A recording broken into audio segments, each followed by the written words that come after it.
Good morning friends. आज हम solid state के एक टॉपिक के बारे में बात करेंगे जिसका नाम है सुपर कंडक्टिविटी। सुपर कंडक्टिविटी को अच्छे से समझने के लिए हमें सबसे पहले कंडक्टिविटी क्या होती है इसके बारे में जानना ज़रूरी है। कंडक्टिविटी जो है किसी भी मटेरियल का, उसके अंदर जो इलेक्ट्रॉन अवेलेबल हैं वो कितनी आसानी से उस मटेरियल के अंदर प्रोपोगेट कर रहे हैं, इसको हम कहते हैं उस मटेरियल का कंडक्टिविटी। तो अभी मैं जिस कंडक्टिविटी के बारे में डिस्कस करूंगा वो मैं कंडक्टर्स की कंडक्टिविटी के बारे में बात करूंगा। कंडक्टिविटी ज़रूरी नहीं है केवल कंडक्टर्स के लिए बताई जाए, it may also be true and it may also be discuss for the semiconductors as well. पर आज की जो क्लास है उसमें केवल हम जो कंडक्टिविटी अभी डिस्कस करेंगे वो केवल कंडक्टर्स के लिए हम बात कर रहे हैं। हम सभी लोग जानते हैं कि हमारे पास तीन तरीके के मटेरियल होते हैं। पहला कंडक्टर, सेमीकंडक्टर एंड इंसुलेटर्स। तो जो स्पेसिफिकली जो कंडक्टर्स होते हैं उनके बीच में क्या डिफरेंस है, वो सेमीकंडक्टर से या इंसुलेटर से किस तरीके से अलग हैं, उसके बारे में पहले हम जानेंगे। हम सभी लोगों को पता है किसी भी मटेरियल को डिफाइन करने के लिए हमारे पास according to the band theory we are having conduction band and we are having valence band. All the electrons which are present inside a material, they are found to be in the valence band, and these electron which are present in the valence band they are said to be the bound electron। तो जब इस electron को जो कि balance band में available है, इसको अगर एक फाइनाइट अमाउंट ऑफ एनर्जी दे दी जाती है तो ये इलेक्ट्रॉन बैलेंस बैंड से जंप करके कंडक्शन बैंड में चला जाता है। जब ये इलेक्ट्रॉन बैलेंस बैंड से हटके कंडक्शन बैंड में चला जाता है तो इस इलेक्ट्रॉन को हम लोग नाम देते हैं जो कि हमें फ्री इलेक्ट्रॉन के नाम से जाना जाता है। एंड यही वो इलेक्ट्रॉन हैं जो कंडक्शन में कंट्रीब्यूट करते हैं। तो अगर हम कंडक्टर की बात करें, for a given conductor this gap between the balance band and conduction band it is going to be zero, जिसको मैंने ईजी से लिखा है। ईजी क्या है?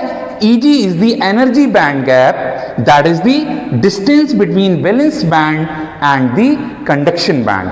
तो अगर हमारे पास जो दिया गया मटेरियल कंडक्टर है उसकी अगर हमें पिक्चर बनानी हो फॉर अ गिवन कंडक्टर्स, जो कंडक्शन बैंड है और जो बैलेंस बैंड है वो आपस में एक दूसरे में मिंगल्ड होते हैं। मिंगल्ड मतलब एक दूसरे में घुसे हुए होते हैं। तो जो इलेक्ट्रॉन बैलेंस बैंड में अवेलेबल है, these electron may also be considered to be available in the conduction band। तो हम कह सकते हैं क्योंकि कंडक्शन बैंड और बैलेंस बैंड आपस में एक दूसरे से मिंगल्ड हैं, तो बैलेंस बैंड के किसी भी इलेक्ट्रॉन को बहुत ज्यादा एनर्जी का रिक्वायरमेंट नहीं है। वो सिंपली ऐसा माना जाएगा कि वो कंडक्शन बैंड में भी अवेलेबल है। अगर कोई इलेक्ट्रॉन नीचे है और एक कंडक्शन बैंड ऊपर है, अगर ये आपस में मिल जाते हैं तो बैलेंस बैंड और कंडक्शन बैंड के बीच में कोई भी गैप नहीं रह जाएगा। इस तरीके से फॉर अ गिवन कंडक्टर जो इलेक्ट्रॉन बैलेंस बैंड में हैं they must be consider to be in conduction band. That is why we could say that there are lots of free electrons available in the conduction band even at the room temperature। क्यों available है conduction band में? Because conduction band और balance band के बीच में कोई भी energy band gap नहीं है। जो इलेक्ट्रॉन बैलेंस बैंड का है वही इलेक्ट्रॉन कंडक्शन बैंड का भी कंसीडर किया जाएगा। अगर कंडक्शन बैंड का इलेक्ट्रॉन है तो उस इलेक्ट्रॉन को हम फ्री इलेक्ट्रॉन कहते हैं, और यही वो इलेक्ट्रॉन्स हैं जो कंडक्शन में कंट्रीब्यूट करते हैं।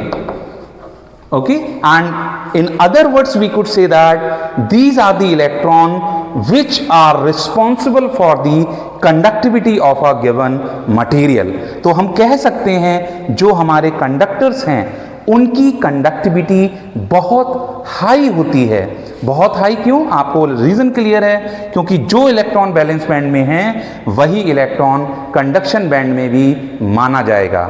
इस तरीके से हम कह सकते हैं कि जो हमारे कंडक्टर्स हैं उनकी conductivity, these conductors will have the conductivity which will be very high। Why it will be very high? क्योंकि सारे इलेक्ट्रॉन कहाँ अवेलेबल हैं? कंडक्शन बैंड में, और कंडक्शन के इलेक्ट्रॉन फ्री हैं, और फ्री हैं तो वो कंडक्टिविटी को जनरेट करते हैं।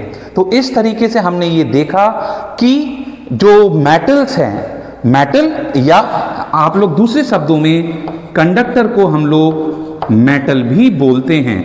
तो मेटल्स वो मटेरियल हैं जिनमें रूम टेम्परेचर पर बहुत सारे इलेक्ट्रॉन फ्री होते हैं जो कि कंडक्शन बैंड में पाए जाते हैं।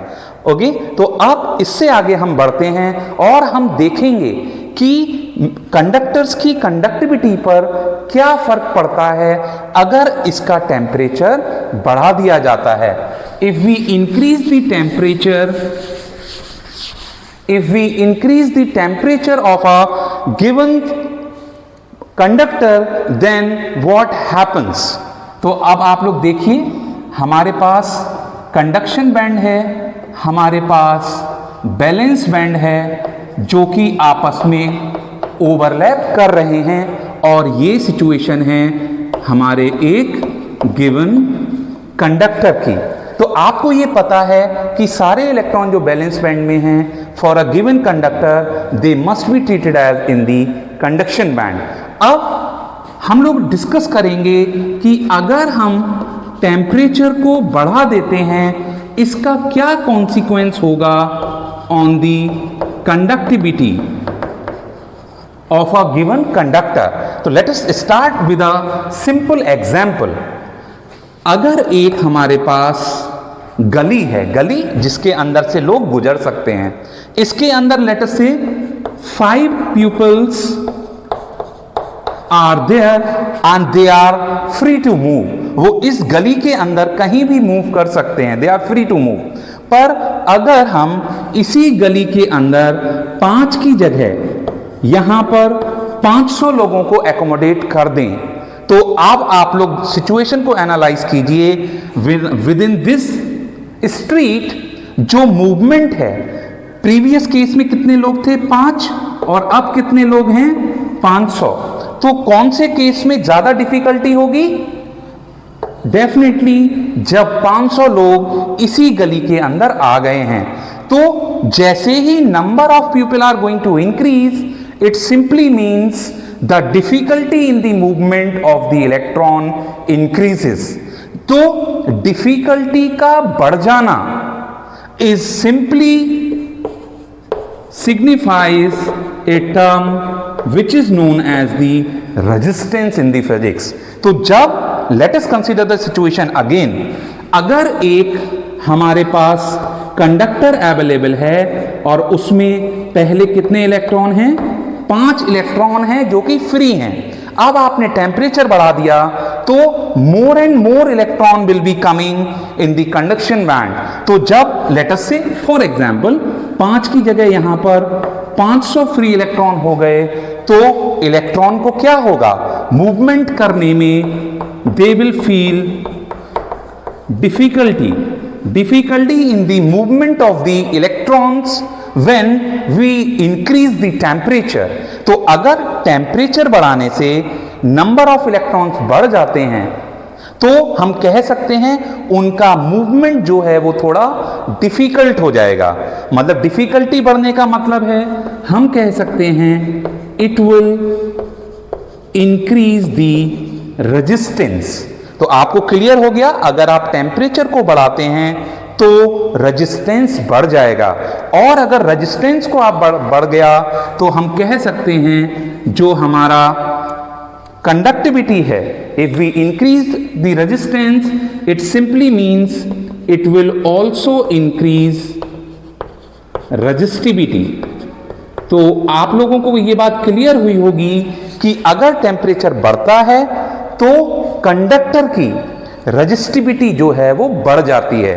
तो अगर रेजिस्टिविटी बढ़ गई तो आप लोगों को एक रिलेशन पता है, रेजिस्टिविटी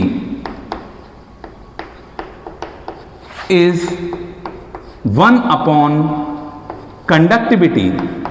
तो हम क्या कंक्लूड कर सकते हैं, अगर रेजिस्टेंस बढ़ता है तो कंडक्टिविटी घट जाएगी। If resistance increases, then conductivity will decrease with the what?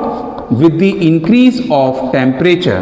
तो हम कंक्लूड कर सकते हैं कि अगर कोई कंडक्टर है उसका रेजिस्टेंस टेम्परेचर बढ़ाने के साथ बढ़ता है, एज ए रिजल्ट कंडक्टिविटी जो है वो घट जाती है with the increase of temperature. Now अगर ये चीज हम लोगों को क्लियर हो चुकी है तो अब आप लोग एक पॉइंट नोट कर लीजिए, ये वाला, अगर टेम्परेचर बढ़ता है रेजिस्टिविटी बढ़ेगी और कंडक्टिविटी घटेगी। अब हम डिस्कस करेंगे इसी फिजिक्स पर बेस्ड एक फिनोमिना जिसको एक फेमस फिजिसिस्ट कैमरलिन ओन्स ने डिस्कवर किया था। हम उस फिनोमिना को डिस्कस करेंगे। It is discovered by the Kamerlingh Onnes, he is a famous scientist. उन्होंने ये देखा कि अगर हम मर्क्यूरी को, what he was observing, he were observing the changes इन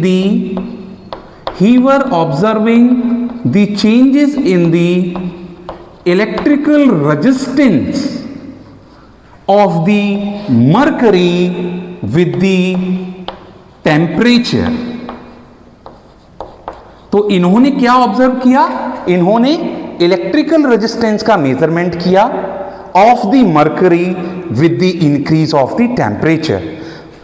तो अगर हम एक ग्राफ को प्लॉट करें जिसमें हम एक्स एक्सिस पे टेम्परेचर को मार्क करें इन द केल्विन और वाई एक्सिस पे हम लोग रेजिस्टेंस को मार्क करें, तो अगर हमारा जो कंडक्टर है, if it is a ordinary conductor और नॉर्मल कंडक्टर, जिसके लिए क्या होता है आप लोग ध्यान रखेंगे, resistivity will increase, conductivity will decrease with increase in the temperature। ये बात आप ध्यान रखिएगा।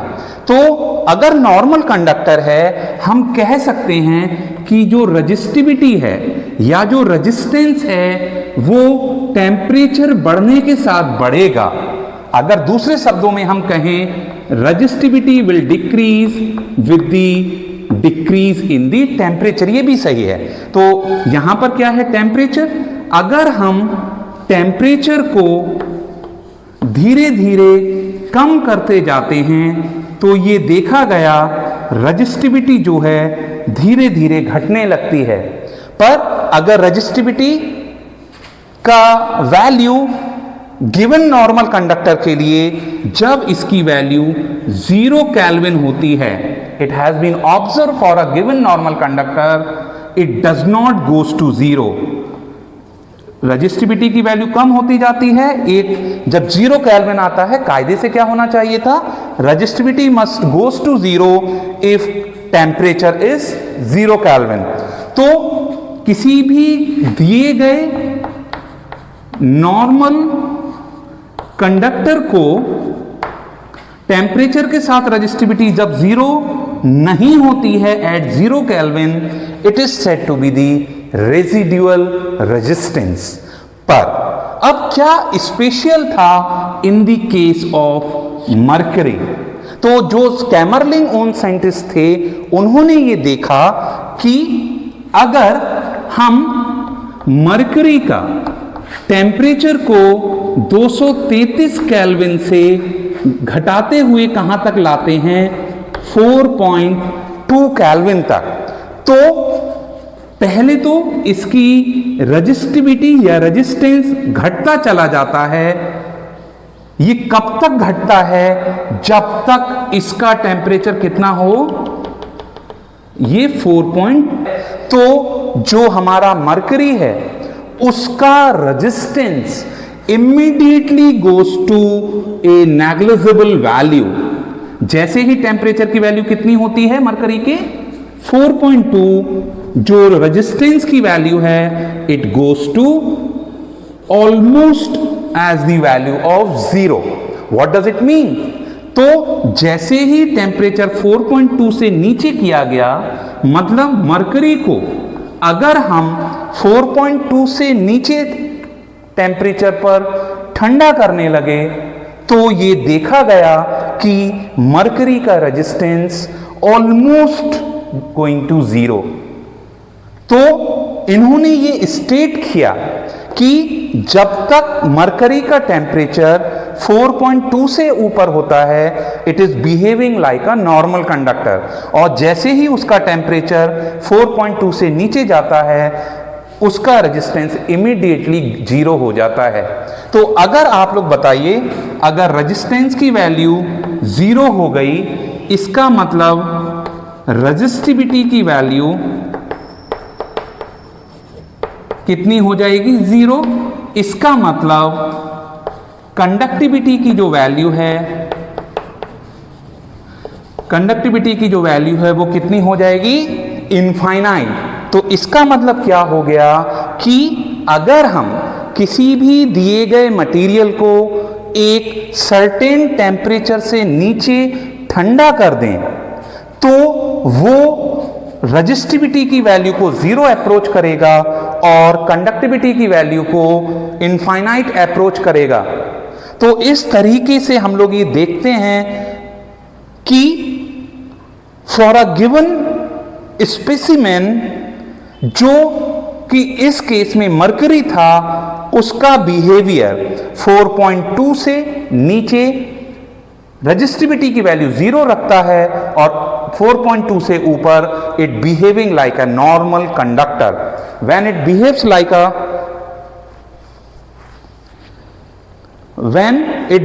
लाइक अ नॉर्मल कंडक्टर, तो उसका जो रेजिस्टेंस है it keep on increasing with the increase of the temperature, and जैसे ही 4.2 से नीचे आते हैं तो उसका रेजिस्टेंस 0 हो जाता है और उसका कंडक्टिविटी इनफाइनाइट हो जाता है।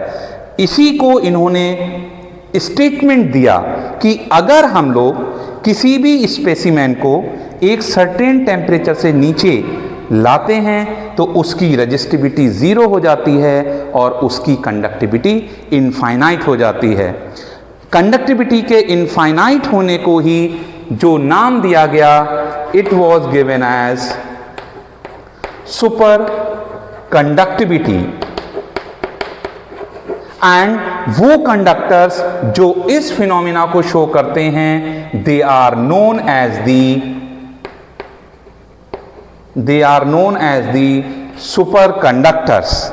तो किसी भी मटेरियल के लिए अगर एक सर्टेन टेम्परेचर से नीचे रेजिस्टेंस की वैल्यू 0 हो जाती है, उस मटेरियल को हम लोग सुपर कंडक्टर्स कहेंगे और उसकी कंडक्टिविटी को हम लोग सुपर कंडक्टिविटी के नाम से जानेंगे। तो हम लोग कह सकते हैं super conductivity is a phenomena shown by a material when it is cooled below a certain temperature. तो ये जो सर्टेन टेम्परेचर से नीचे ठंडे होने की बात है, उस सर्टेन टेम्परेचर को हम लोग बोलते हैं it is a critical temperature. ये क्रिटिकल टेम्परेचर गिवन मटेरियल के लिए स्पेसिफिक है। जैसे कि इस केस में मरकरी का जो क्रिटिकल टेम्परेचर होगा वो 4.2 केल्विन होगा अगर आप लेड ले लेते हैं या और कोई ऐसा मटेरियल लेते हैं तो उसके लिए क्रिटिकल टेम्परेचर की वैल्यू चेंज हो जाएगी। तो इससे अब फायदा क्या होगा, अगर हमारे पास इनफाइनाइट कंडक्टिविटी है, इसका मतलब हमारे पास जीरो रजिस्टिविटी है। तो अगर जीरो रजिस्टिविटी होता है, मान लेते हैं इस मटेरियल का रजिस्टिविटी जीरो है, तो व्हाट डज इट मीन, अगर आप लोग इसके थ्रू कोई करंट को पास करवाएंगे, it will not feel any resistance. तो जब रेजिस्टेंस नहीं होगा तो पावर कंजम्पशन भी बहुत कम हो जाएगा। भाई पावर कंजम्पशन क्यों होता है डिवाइस में, because it is having the finite resistance, और रेजिस्टेंस की वजह से वहां पर पोटेंशियल ड्रॉप होता है, पोटेंशियल ड्रॉप होने से वहां पर हीट प्रोड्यूस होती है, that is the term of power loss. तो अगर हमारे पास ये सुपर कंडक्टर है तो सुपर कंडक्टर का हमें सुपर कंडक्टिविटी कब मिलेगा, जब हम इसके टेम्परेचर को क्रिटिकल टेम्परेचर से नीचे लेके आएंगे। पर आप लोगों को ये ध्यान रखना होगा कि जो क्रिटिकल टेम्परेचर है इट इज 4.2 केल्विन, ये बहुत कम होता है, -272 डिग्री सेंटीग्रेड के ऑर्डर का होता है। तो एक तरफ तो हम कह रहे हैं कि सुपर कंडक्टिविटी में इनफाइनाइट कंडक्टिविटी मिलेगी, बट आपको यह भी सोचना होगा कि अगर इनफाइनाइट कंडक्टिविटी मिल तो रही है, पर इसमें प्रॉब्लम क्या है कि उसके टेम्परेचर को हमें कितना रखना पड़ेगा, -272 के ऑर्डर का रखना पड़ेगा। तो that is a thing which is to be addressed. Actually अगर ये कंडक्टर है जो सुपर कंडक्टर की बिहेव करता है, सुपर कंडक्टर की तरह बिहेव करता है, तो इसका टेम्परेचर ऑपरेटिंग कितना होगा, -272, जो कि बहुत मुश्किल बात है। और अगर मान लो हमने कैसे भी करके इसके टेम्परेचर को -272 कर भी दिया, तो भी वो वेरी लॉन्ग टाइम के लिए मेंटेन कर पाना मुश्किल है। तो सुपर कंडक्टिविटी फिनोमेना के साथ एडवांटेजेस भी हैं और उसके कुछ ड्रॉबैक्स भी हैं। एडवांटेज क्या है, जो हम सुपर कंडक्टर्स बेस्ड डिवाइसेस बनाएंगे वो लेस पावर कंज्यूमिंग होंगी, पर ड्रॉबैक क्या है कि उसके लिए एक बहुत ज़्यादा लो टेम्परेचर हमको देना पड़ेगा। तो लो टेम्परेचर को देने के लिए it is a expensive affair. तो ये जो टेक्नोलॉजी है वो टाइम के साथ बहुत ज़्यादा एप्रिशिएट मार्केट में नहीं की गई। Peoples are working on this and they are proposing several materials, those are having high value of critical temperature. लोगों ने इंटरमेटेलिक सब्सटेंसेस को भी बनाया और इंटरमेटेलिक सब्सटेंस का जो मैक्सिमम क्रिटिकल टेम्परेचर उनको मिला केवल 23 केल्विन तक ही मिल पाया। लोगों ने और रिसर्च किया पर मेटेलिक कंपाउंड के द्वारा इससे ज़्यादा टेम्परेचर को अटेन करना मुश्किल था। तो लोग मूव किए सिरेमिक्स पर, और सिरेमिक्स को यूज करके आज की डेट में जो मैक्सिमम क्रिटिकल टेम्परेचर है वो केवल और केवल 125 केल्विन तक ही जा पाया है। तो हम लोग कह सकते हैं it is the area of research which is to be done in the present days. तो अगर कोई फ्यूचर टाइम में और ज्यादा क्रिटिकल टेम्परेचर की वैल्यू को बढ़ा देगा, then this technology may be come in the market. Okay, that is all for today. Thank you very much.